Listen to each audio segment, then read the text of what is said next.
लालची लोमड़ी की कहानी में यह है कि एक बार की बात है। एक जंगल में एक चालाक लोमड़ी रहा करती थी।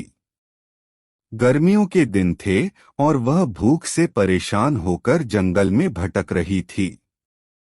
बहुत देर जंगल में भटकने के बाद लोमड़ी को एक खरगोश मिला।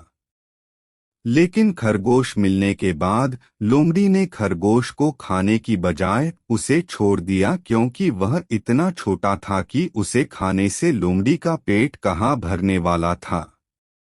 इसके बाद लोमड़ी आगे बढ़ी, फिर से जंगल में भटकने लगी।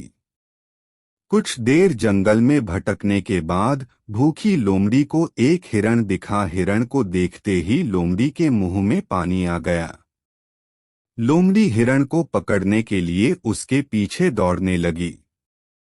लोमड़ी ने अपनी पूरी ताकत से हिरण का पीछा किया, पर हिरण लोमड़ी की पकड़ में नहीं आया। अब लोमड़ी खाने की तलाश में बहुत ही थक चुकी थी।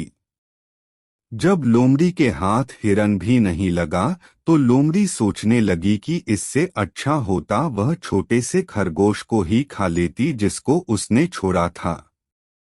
कुछ देर आराम करने के बाद लोमड़ी खरगोश को ढूंढने के लिए फिर से जंगल में भटकने लगी। जंगल में खरगोश को ढूंढते हुए लोमड़ी वहां पहुंची जहां उसने खरगोश को देखा था। लेकिन लोमड़ी को वहां खरगोश नहीं दिखा।